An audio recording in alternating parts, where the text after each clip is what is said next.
This is Where We Live. I'm Lucy Nalpathanchel. 911. Chances are you've dialed this at some point in your life when you or someone near you has needed help.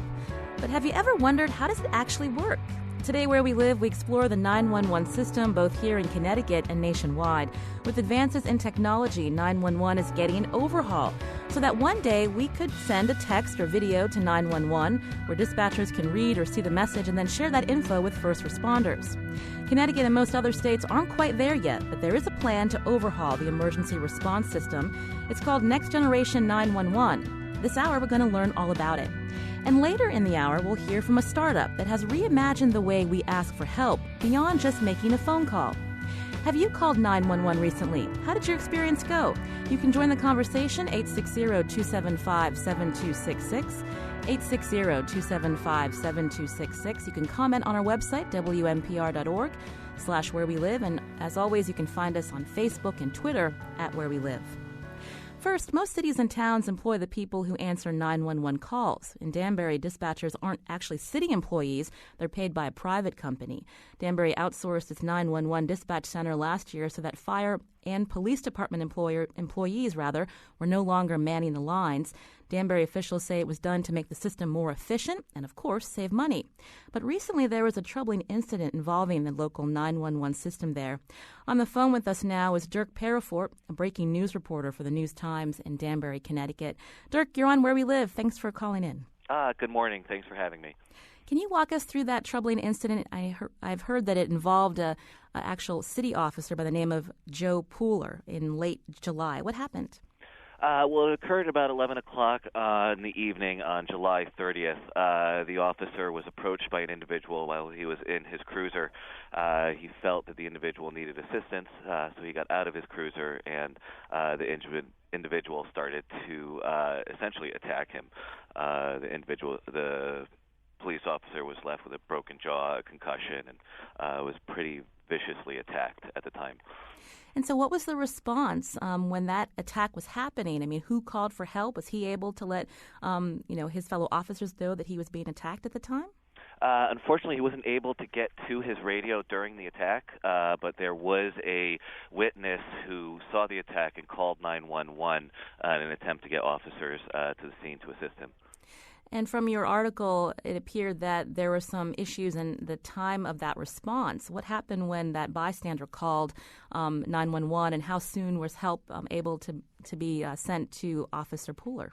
Well, we did receive a copy of the 911 tape late last week, and while the union claims that it was as close to 2 minutes before help was dispatched out, IXP Corporation, the New Jersey-based company that operates the center, claims it was probably closer to about 32 seconds. When you do listen to the 911 tape and you listen to the witness, it is probably about 4.5 minutes through the call while she's watching the attack until you see police officers arrive on the scene. So the union was the first to raise concerns that the response was not fast enough, and are they pointing the finger at this private company that operates dispatch?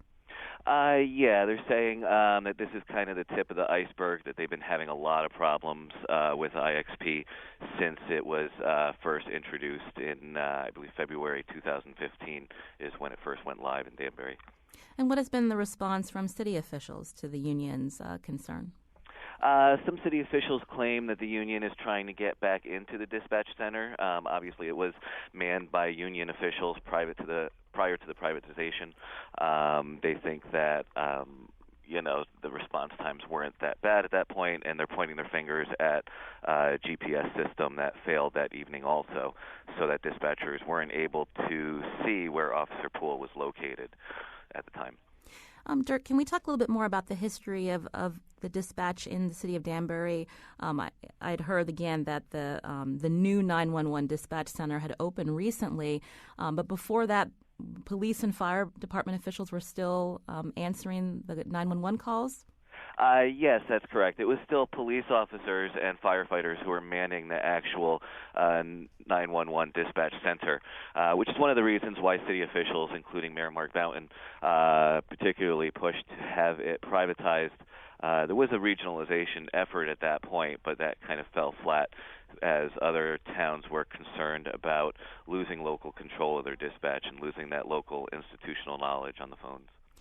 If local towns are not interested in this regional idea of a dispatch, I mean, does that mean that it hasn't saved the city of Danbury as much money as they'd hoped?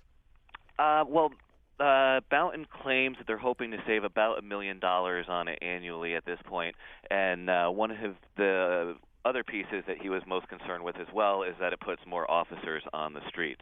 Officers who were manning dispatch can now be put onto patrol. The city had a big issue with overtime costs for years leading into this privatization, with upwards of $1.5 million annually in overtime costs due to needing more people on the streets.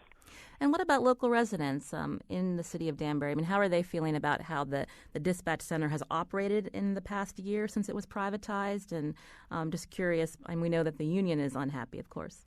Yeah, to be honest with you, I haven't heard a lot of complaints from civilians at this point about the matter. I think some of the problems that the union are bringing out are just kind of coming to light now, and we'll kind of see how they react to it as things progress. And I know we should probably ask, how Officer Poehler is doing.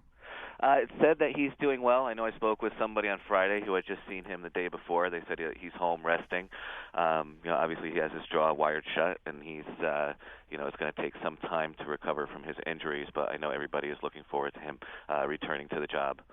I'm talking with Dirk Parafort, breaking news reporter for the News-Times in Danbury, Connecticut. I wanted to find out more, Dirk, about the private company that actually operates the dispatch center but then hires local residents to work in the dispatch. Can you tell us about them at all? IXP came in. It was a bidding process a couple of years ago. I think there were 5 or 6 companies that bid. IXP won out and came in. I know they operate dispatch centers in other regions of the United States, and they, some people claim that they're concerned about the amount of money that they pay the dispatchers, although city officials have said that they've examined that and they think that's kind of middle of the road as far as what they're getting in the industry these days. That was one of the concerns in terms of potential turnover of people working the station. And so has there been a lot of turnover? There is, from what I've heard at this point, I think there's only a handful of the original people who were hired a year and a half ago who are left. And they say they also have a full-time training person on each shift to help with the transition of new people coming in. All right. Well, Dirk Parafort, again, thank you for your time, breaking news reporter for the News-Times in Danbury. In studio with me are 2 dispatchers who have experience working in both the city of Hartford and also the town of Berlin. I wanted to turn to Tammy Wright, dispatcher for the Berlin Police Department. I know you've been doing this for some time now. Yes, it'll be 21 years. Actually, it just was 21 years, July 3rd. So we were listening to the Danbury reporter talk about why that city chose to privatize and their dispatch center. But can you give us an idea of who are the people that are working at the town of Berlin dispatch center when they call 911 looking for help? We have 9 full-time employees, 3 for each shift, days, evenings, and midnights. So you have a range from, I know that he had said, I don't know when they started, but there is a very high turnover rate in communications in general. So I don't know if it's that company or if it's just, any dispatch center in general would have a very high turnover rate. We have people from, I think I've been there the longest. I'm the old guy for 21 years. And we have, I think, anywhere a range from 2 years on the job to the 21 years on the job. So it is definitely a high turnover rate. We've been pretty lucky lately that we have hired people and we've been able to keep them for a long time. And you mentioned high turnover because of the stress of the job? It's an extremely stressful job. It's also, I think, in part because of shift work, because you are working a rotating shift or you're working just a midnight shift, and that's pretty hard for some people. So when we call 911, the people that are answering that phone call in our local town or city, I'll turn that question now to Clayton Northgraves, Director of Emergency Services and Telecommunications at the City of Hartford, who's also joining us. So when we call, is it all civilians who are taking those phone calls? Yes, in the City of Hartford, it is all civilian dispatch. There are no sworn people in the dispatch center. And that's the way it's been for some time? As far as I know, I think it's been that way for about 10 years, maybe a little bit longer. Mm-hmm.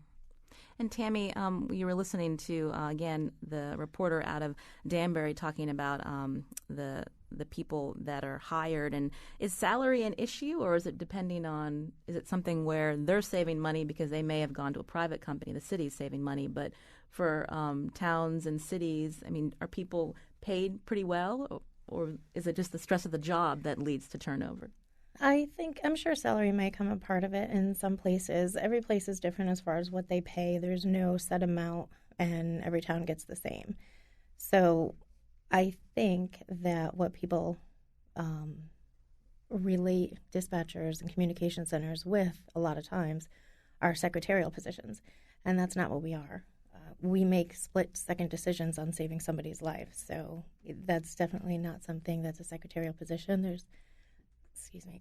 There's a lot of stress that comes involved with that. So, and I'd imagine you have to really know the area, the local streets when someone's calling for help. You do. You have to know your town. You have to know surrounding towns. There's so much that you have to remember that goes into this job. It's not just the dispatching of police, dispatching of fire. You have to make sure that you have good interview and interrogation skills over the phone to get all the information the officer needs that you can dispatch, let him know so he can get basically a picture before he arrives on scene. So you, again, work for the town of Berlin. Clayton, you're with the city of Hartford. Obviously a city. You must get a lot of calls. What kind of calls is on a typical day? So we, in 2015, we processed about 160,000 911 calls, and that's in addition to the administrative calls that we receive also. We receive about double that a year in administrative calls. So administrative calls are non-emergency number, people calling in, low-priority calls such as dog barking, noise complaints, things of that nature. But my dispatchers are very busy. We're one of the busiest municipal dispatch centers in the state. And as Tammy said, we're not just answering 911.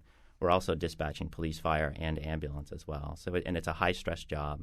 The dispatchers give up their time, on the holidays and on weekends to be with their family to serve the public. And they deserve high wages, and they deserve, to be treated as any public safety professional.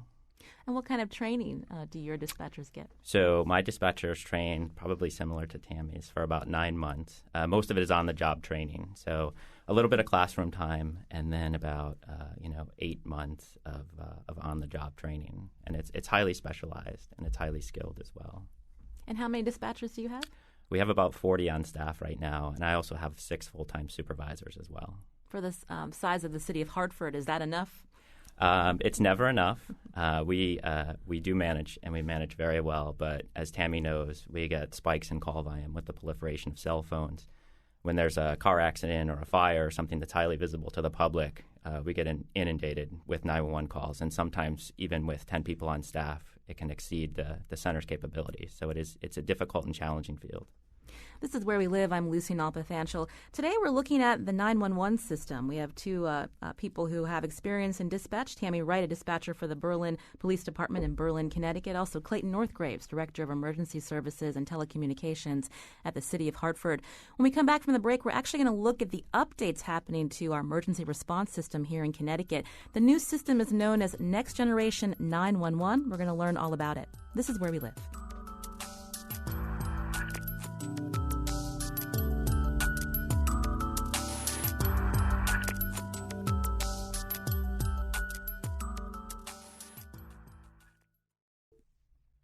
This is Where We Live. I'm Lucy Nalpathanchel. Today we're talking about 911. We rely on the emergency response system for all kinds of incidents, but the current system is antiquated. Why? Over the last 40 years, the system was built to respond to landline calls. Now, according to a federal report, the majority of calls come from cell phones. New technology called Next Generation or Next Gen 911 is being implemented in states like Connecticut that will allow dispatchers to not only read and see text and video messages for help, but also possibly pinpoint the exact location of the person needing help. Sounds pretty good, but we wanted to find out more from local dispatchers about how the current system works and their thoughts on Next Gen 911 here in Connecticut. In studio with me is Tammy Wright, dispatcher for the Berlin Police Department in Berlin, and Clayton Northgraves, Director of Emergency Services and Telecommunications at the City of Hartford. Have you ever thought about how 911 worked for you? What was your experience like? You can join the conversation, 860-275-7266. Again, 860-275-7266.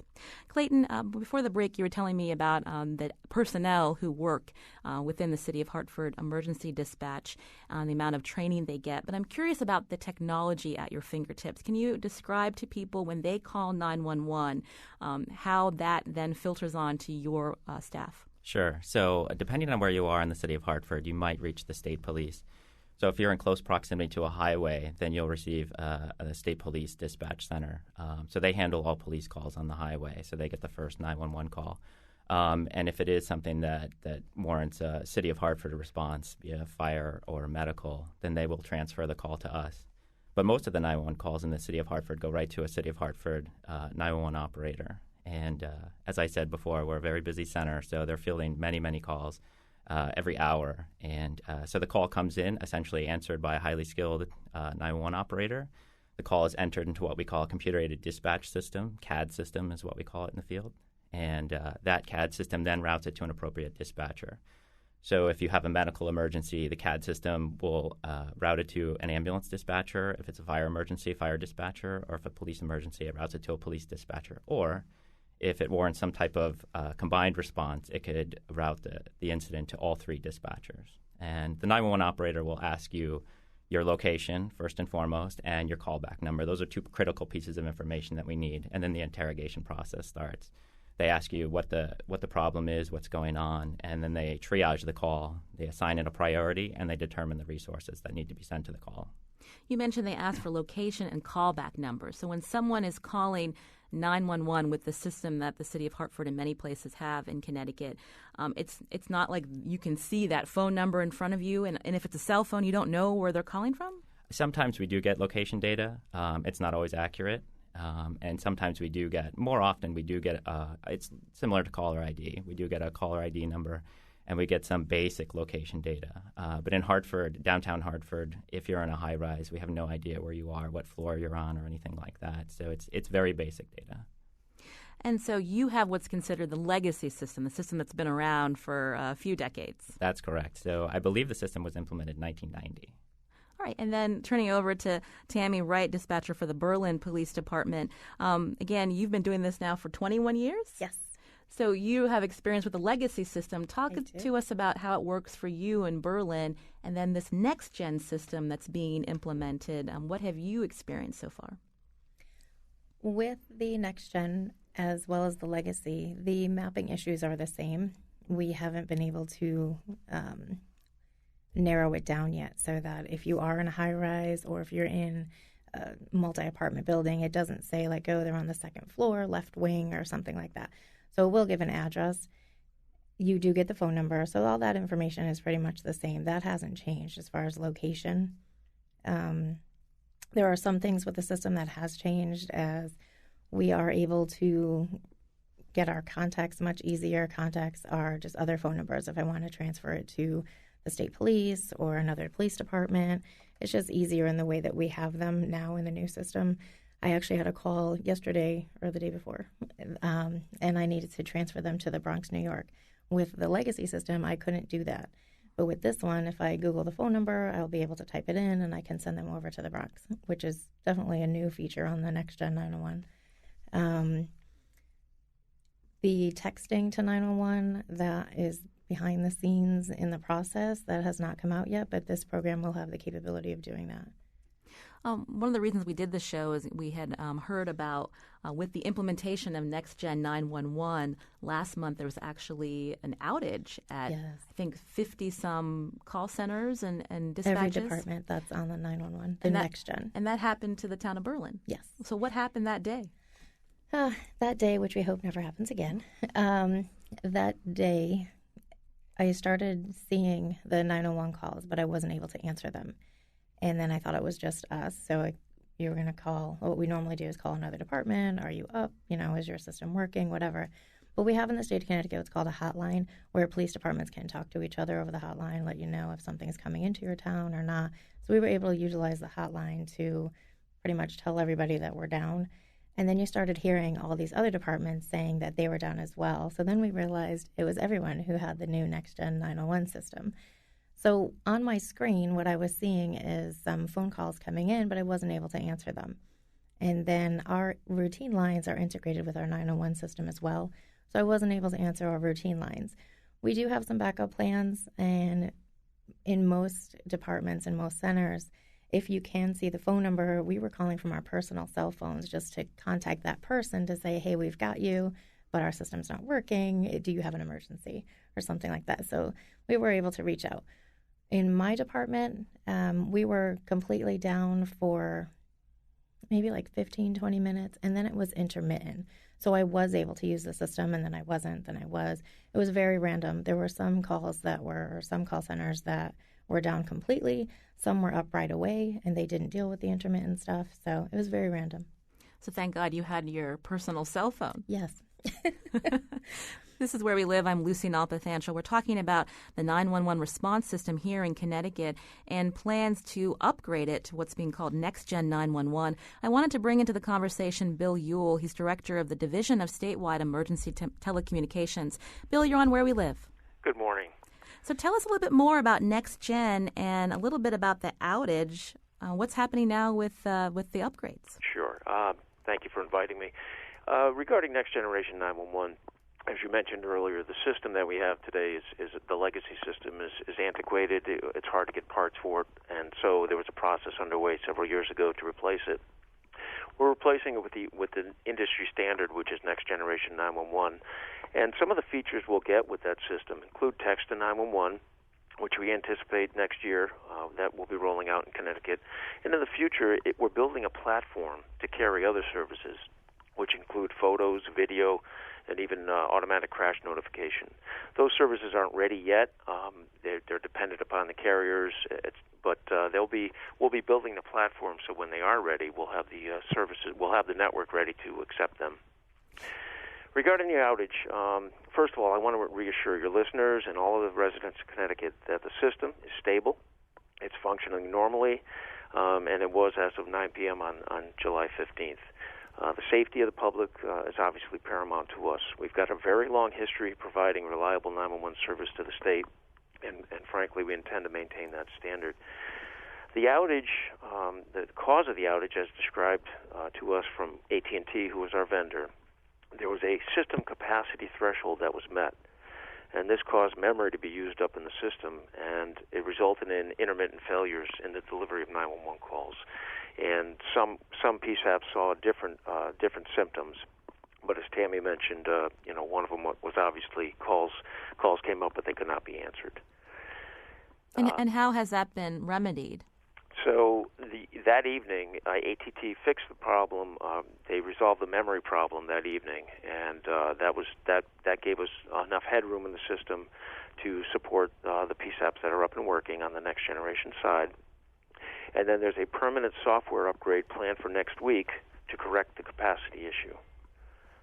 And so once that software update happens, so the next gen upgrade will then continue? Yes, but we're going to be very pragmatic about it and make sure that everything works according to AT&T do the upgrade. And once we know everything is fine, we'll continue the deployment of the next generation system. That's Bill Ewell, director of the Division of Statewide Emergency Telecommunications. I wanted to bring into the conversation Brian Fonce. He is CEO of the National Emergency Number Association. Brian, thanks for calling in to Where We Live. Thank you. I appreciate the opportunity of joining your program and particularly for this segment dealing with 911 and Next Generation 911. Can you explain to us the necessity of why Connecticut and other states need Next Gen 911? In large part, Next Generation 911 moves the whole systems of 911 into the 21st century. Just as most of your listeners have smart wireless devices, smartphone devices, they will operate on advanced networks, frequently referred to as IP networks. In addition to that, many of the other forms of communication are all transforming to Internet protocol systems. 911, however, is stuck in last century's technology, and Next Generation 911 is moving it into that 21st century IP system. So it's critically important that the link between the consumer, the 911 center, and ultimately the first responders all be on the same level of advanced technology. Bill, Brian, could you give us some scenarios of of how NextGen could help when we look at Sure. things that are going on around the world where, text to 911 would be something we would want to have on our phones that would work? Sure. There are many benefits to Next Generation 911 once it's fully deployed. Most importantly, you'll be able to create virtual 911 centers in the event of an outage or man-made or natural disasters creating problems. You'll be able to move those calls seamlessly to those centers that are working. Vermont had a situation where they had a hurricane go through their state, and their 911 system worked fine, even though one or two of their centers went out. The opportunity to route calls to the most appropriate 911 center is a function and feature of Next Generation 911. So you no longer will have to route calls to one center and then maybe have that center transferred to another center and so forth. So that creates a savings of time, and in emergencies, time is critical. And then the opportunity to provide texting and advanced multimedia texting will also be available in the Next Generation 911 environment. The ability to use mapping beyond just the local maps or the county maps will be available in the Next Generation 911 environment. You'll be able to share mapping data among a number of 911 centers. So it's more efficient, more effective in terms of providing service to the public. Brian, we have two dispatchers in studio with us. I'll turn to Clayton Northgraves, who works for the Department of Emergency Services and Telecommunications for the city of Hartford. Clayton, you were nodding your head when Brian was talking about all the different, characteristics that this new system will have. I mean, how do you see that helping you do your job? So this is a game changer in our field. Right now we're very limited, as Brian and both Bill were saying. The system is very limited in its capacity. I mean, as you indicated earlier, 3/4 of our call volume are mobile calls, and the system was not built for mobile calls. And as I mentioned earlier, we quickly get inundated. So to have that virtual center, to have those calls routed to less busy centers so people can get their calls answered quickly is invaluable. It's extremely valuable to our organization and our field. Bill Ewell, Director of the Division of Statewide Emergency Telecommunications. Bill, I was curious, how does Connecticut stack up with other states in terms of upgrading to NextGen 911? We heard Brian mention Vermont. I think they have their system up and running. So is Connecticut on track? Yeah, we are. I would consider ourselves an early adopter. There are several states that have deployed, and certainly in other states where county government is structure, there are counties in other states that are beginning to deploy Next Generation 911. But I'd say we were certainly earlier on the list of adoption.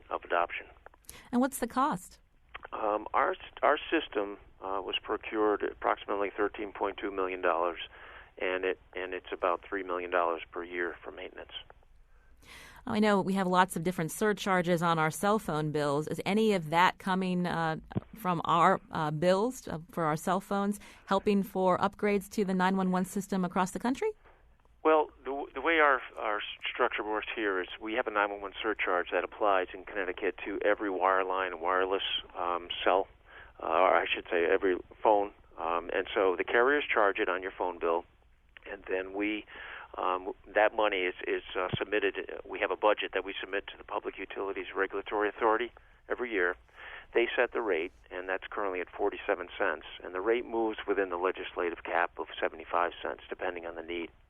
So when we were ready to procure the system, we added that into our budget over a 2-year period, and that increased the rate. At one point, we were at 60 cents per line, and now it's back to 47.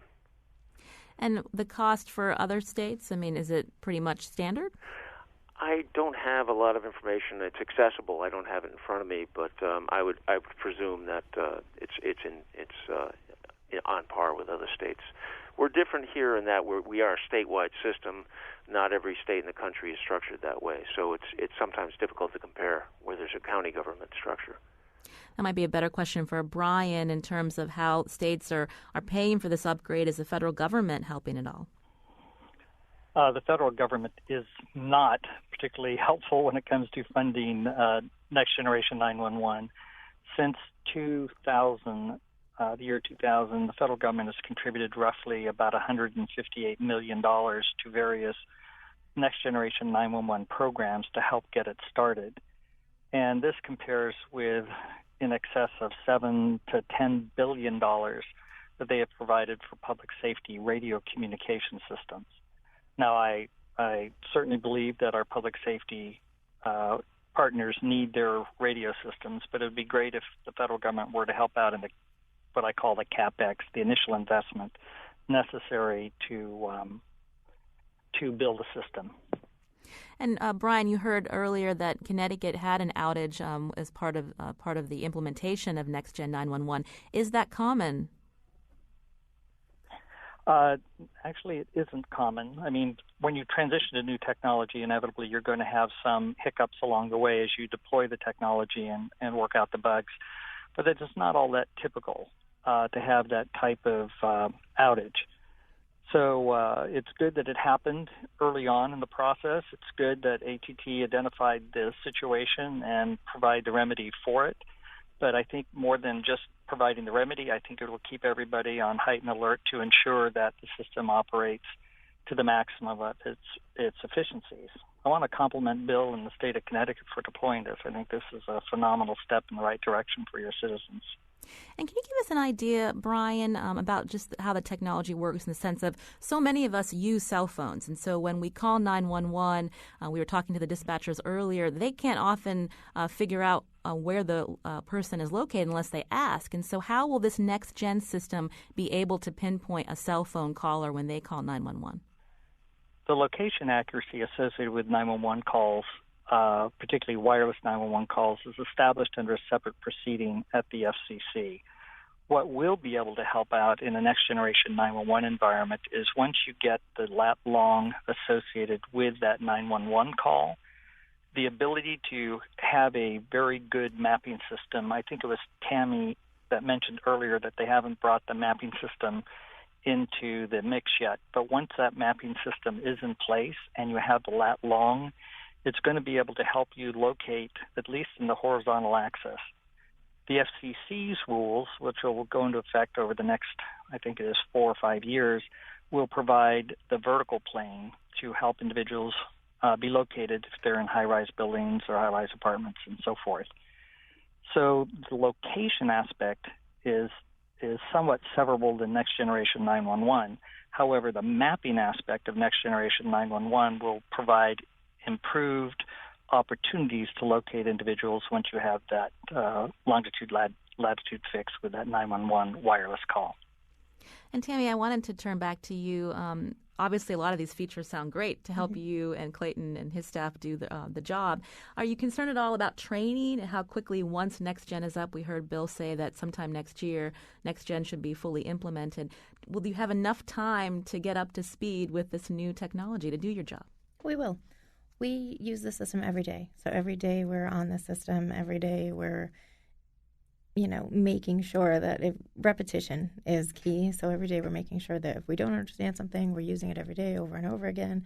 You quickly pick things up. The state has done a wonderful job, and AT&T has a lab. So before your department goes up with this new generation, next gen, the new 901 system from the legacy, every dispatcher is trained 8 hours. The trainer there, Nancy, is wonderful. If you need more than that, she'll work with you. Administrators do get a couple of extra hours for some of the other features the system has, which is different than the legacy. You will like that. So I think that the training isn't really a problem at all. I think that if we need more training as a department or as an individual, they have been very helpful, and they are there to provide it for us. And Clayton, why isn't the city of Hartford part of this pilot to implement this new system? So, there are approximately 100, or probably well over 100 911 centers in Connecticut, and there was a schedule. And when I first got to Hartford, just about 2 years ago, we had a staffing problem. So I did speak with the state and asked that we be placed farther down on the list until we can resolve some staffing issues, which has since been resolved. So the citizens of Hartford can rest easy knowing that there's a fully staffed 911 center. And then my last question, Bill Ewell, again, Director of the Division of Statewide Emergency Telecommunications. You mentioned NextGen will be up by sometime next year. Does that mean all of these emergency dispatch centers around the state will have this technology? Yeah, our target is next year we will be fully deployed, and it's just a matter of when this upgrade is completed and when we resume deployment. But that's the current target. We should be up on all 110 public safety answering points in Connecticut next year. I want to thank Bill Ewell, Director of the Division of Statewide Emergency Telecommunications. Also, Brian Fonce joined us by phone, CEO of the National Emergency Number Association. Thank you so much for your time. Thank you very much. And also in studio with me are dispatchers Tammy Wright, who works for the Berlin Police Department, also Clayton Northgraves, Director of Emergency Services and Telecommunications at the City of Hartford. Thank you for coming in. Thank you. It's good to see a face behind the people that are answering the calls when they need help. When we come back, a look at a local entrepreneur who came up with a novel idea to help people in emergency situations. This is Where We Live.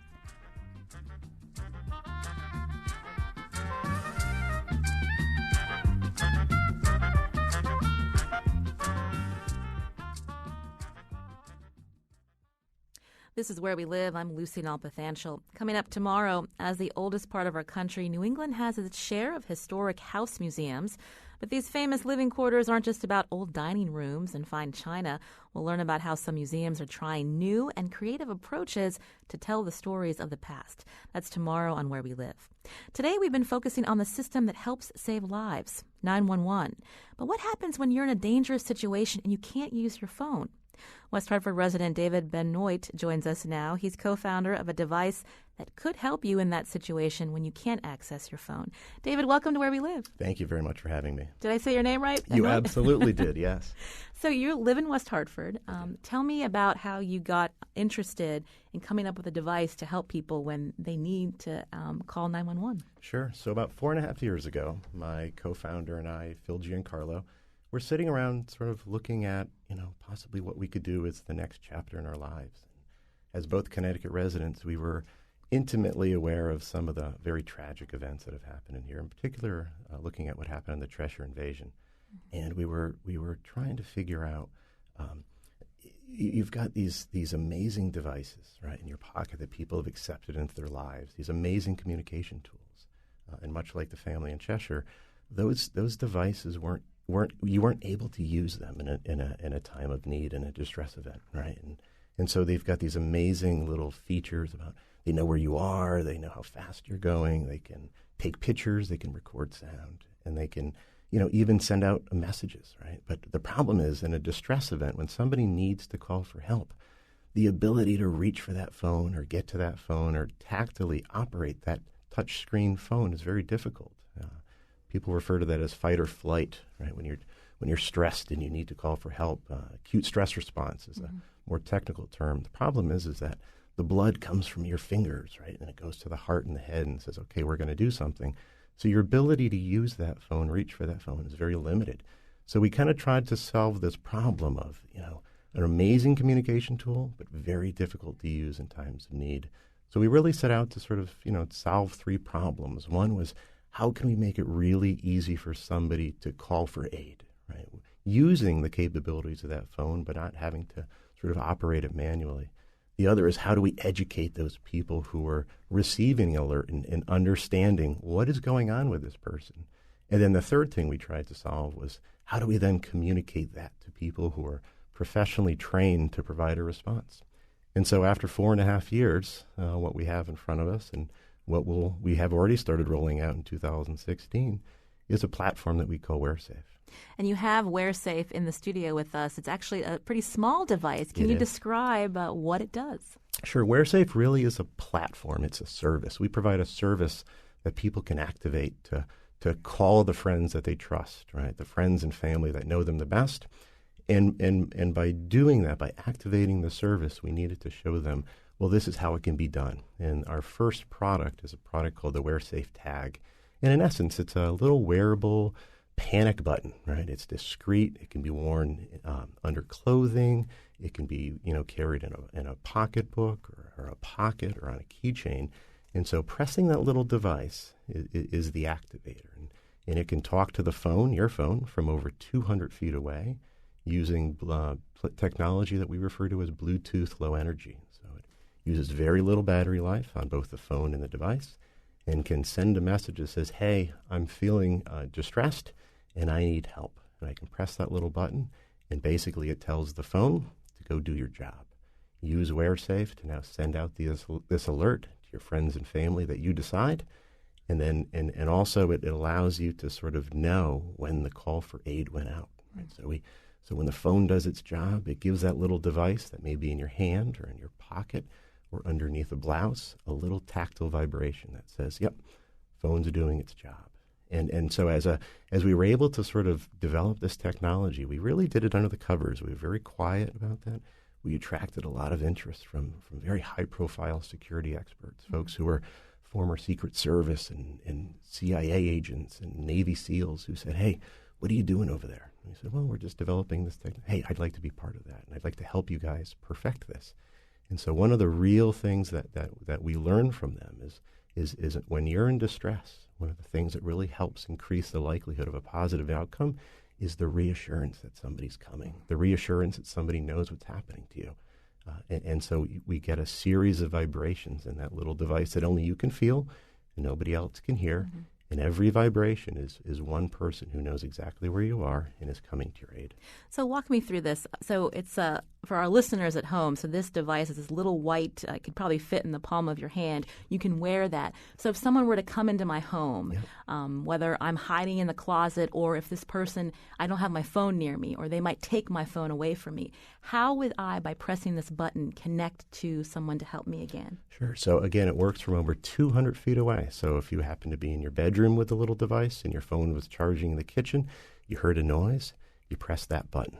And what that does is it sends a signal to your phone where the WearSafe app is living. Mm-hmm. And the WearSafe app says, okay, I know whose phone this is, and I'm going to send out a message to that person's pre-selected family and friends. And why that's important is that statistics show that there's no more than 4 people in your life that know your baseline. They know when you wake up, they know when you're going to work, when you're exercising, on vacation, and they know you very intimately. And that's very important because when there's an event that needs attention, they're able to sort of see an outlier. And so you can get eyes on a situation very quickly, so your friends and family get an alert. We also send them an email, and they also get a text. So we get eyes on the situation, but the most important thing about our product is we provide audio from the scene, because just knowing where somebody is and that they're, using air quotes, in trouble isn't enough, especially if that person is where they're supposed to be. So my version of I'm in trouble may be different from yours, or I have an 11-year-old daughter who uses WearSafe. Her version of in trouble is much different, right? So the way that we provide the information to those people is through the audio. And as a radio host, you know the power of sound. Your brain's ability to process what it heard is much better than its ability to process what it saw. Is that dress gold or is it blue? I don't know. But I know this person, and I'm listening to what's happening to that person, and I know that person's baseline. And I can very easily realize that this person is in trouble. Is this a situation where I can help because I'm proximately located to them? Or is this a situation where really, professional first responders need to come in? Now I've got all this amazing information that's coming into my phone about where the person is, what their medical conditions are, what's happening to them, and can communicate that to first responders. So there's a microphone on that little WearSafe? No, there's not. We wanted to make sure that we didn't replicate the amazing features that are already inherent in your smartphone. Okay. And so, Facebook did a study a couple years ago. 92 or 94% of the time, that phone's within 2 or 3 feet of you. We wanted to make sure that use case was obtained through our device, and then we went farther. So 200 feet is roughly from the end zone to the 50-yard line of a football field.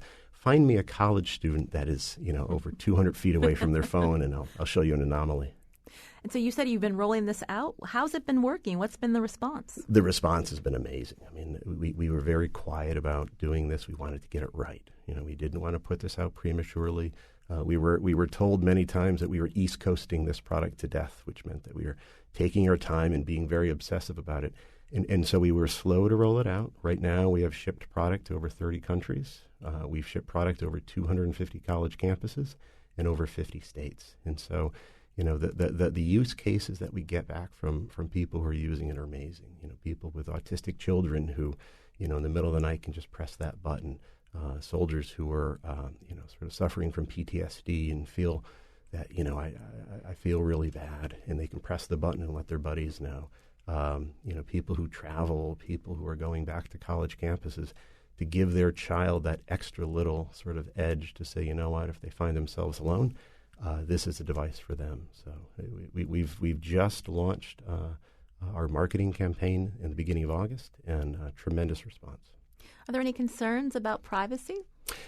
One of the things that we had to make sure when we developed this product, and we sat shoulder to shoulder with students from 3 different local universities who said, okay, if you're going to develop a product, one, it has to have a device, because they all know that reaching for their phone, making a phone call, using an app on the phone isn't a very good use case and is very hard to do when you're distressed. But one of the things they said is that it has to not track me. I control when I locate or I communicate to others where I am. And so the control about, hey, nobody's going to know where you are, nobody's going to hear your situation until you decide. Well, we're getting a tweet from someone who said, through Kickstarter, I bought WearSafe Labs for my women running friends. She loves the idea. Yeah, it's a great product, especially for folks. We really focused on not the negative, but the empowerment, right? The ability for people to go out and live their lives, and that could be jogging at 4 a.m, mountain biking on Avon Mountain by yourself, skiing by yourself, right? Going out and doing things by yourself and knowing that your friends and family are there by your side. And if you ever needed them, those are the people. Statistics show that when somebody's in need, they do not call 911. They will typically call a spouse or a best friend or a mother or father, who then communicates that to 911. I've called 911 3 times for myself, and it was never for me. I was reporting something else. I was a bystander, or somebody who was an eyewitness to something. So really, the ability to go out and do things that you want, knowing that we can give that information about you instantly to those friends and family who know you the best, who can make a decision to either help you themselves or bring on first responders. I'm talking with David Benoit, West Hartford resident and co-founder of WearSafe Labs. You've said you've been in development for about 4.5 years. Right. When incidents like what happened in Orlando in that nightclub, when that happened, did you think about what it would be like for those people that were locking themselves in the bathroom while that shooter was there? Absolutely. I can't even begin to put myself into that situation. But we looked at the use case of it took hours for people on the outside or first responders to know what's going on inside. The ability to be very discreet about saying, hey, I'm here and this is what's happening and I need help. So the ability for somebody who was locked in a restroom or locked under, hiding from somebody, could press a button, and when you press that button, nothing happens to your phone. So we do not call attention to the phone. Everything happens on the back end. So yeah, the ability to get that information directly into the hands of first responders, we were absolutely thinking about it. And it's unfortunate in this day and age, you can turn on the TV, you listen to the radio. I mean, there's no shortage of situations where people find themselves in situations where, they can't call for help or they can't get aid in time. And those that are coming onto the scene just don't have any knowledge. They have no information to go off of. And that's a real problem these days. People take for granted that they can call 911 and that service is there. This is something that someone has to purchase. Is it something that's fairly affordable? It is. So we looked long and hard and sat with our board of directors and made a very important decision a couple of months ago. This is a device that costs us money to produce. It's an expensive device, and it's probably the most sophisticated device that's ever been developed. But we looked at it as a hurdle, right? It is the very first modality for us to activate that device. And so we made a decision to give it away for free. We feel so confident about our product that we're actually going to ship it to you for free. We're going to give it to you for free. And we're going to let you try it out for 30 days. And we really feel strongly that security should be affordable for everybody, right? And so to use the service, which the service saves our life, is only $5 a month. I want to thank David Benoit, West Hartford resident and co-founder of WearSafe Labs. He and his business partner, Phil Giancarlo, created this wearable tag that connects with your smartphone. We'll have more information on our website at WNPR.org/wherewelive. Thanks so much for joining us today. Thank you so much for having me. This is Where We Live.